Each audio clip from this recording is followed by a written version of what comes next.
YCP ప్రభుత్వంలో ration mafia అడ్డగోలుగా దోచుకుందని Adoni MLA Parthasarathi ఆరోపించారు. జగన్ సీఎంగా ఉన్న సమయంలో రేషన్ మాఫియా విస్తరించిందన్నారు. తుపాకులతో బెదిరించి పోర్టులను రాయించుకున్న ఘనత వైసీపీ నేతలదే అని దుయ్యబట్టారు.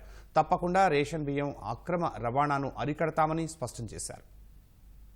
రెడ్డి గారు నిన్న చెప్తా ఉన్నారు, అన్ని మీ కంట్రోల్లోనే ఉన్నాయి కదా, మరి బియ్యం ఎందుకు పట్టుకోవట్లేదు, బియ్యాన్ని మా మీద బుర్ర చల్లుతున్నారు అని చెప్తా ఉన్నాడు. ఇది సరైంది కాదు. జగన్మోహన్ రెడ్డి గారే ముఖ్యమంత్రిగా ఉన్నప్పుడే కదా ఈ అక్రమ మాఫియా అన్నది మొదలైంది.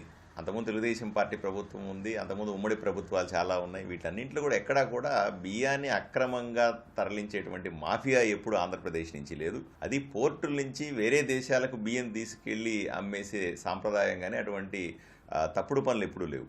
జగన్మోహన్ రెడ్డి వచ్చిన తర్వాతనే గత 5 సంవత్సరాల కాలంలో వేల కోట్ల రూపాయలకు సంబంధించినటువంటి అక్రమ దోపిడీ బియ్యం నుంచి జరిగింది. తుపాకీ పెట్టి పోర్టులు రాయించుకున్న ఘనత జగన్మోహన్ రెడ్డిది కాదా? మరి ఆ రకంగా అవినీతి అక్రమాలకు పాల్గొన్న జగన్మోహన్ రెడ్డి ఈ రోజు నీతులు వల్లిస్తా ఉంటే దయ్యాలు వేదాలు వల్లించినట్టుగా లేదా? ఇప్పటికి 4 నెలలు అయింది కూటమి ప్రభుత్వం ఏర్పడి. ఇప్పటికి కూడా ఆయన చేసినటువంటి తప్పులను సరిచేసుకోవడం, ఆయన ఎక్కడెక్కడ ఏ రకమైన దుర్మార్గాలు సరి చేశాడు వీటిల్ని వెతుక్కోవడానికి సరిపోయింది టైం అంతా కూడా.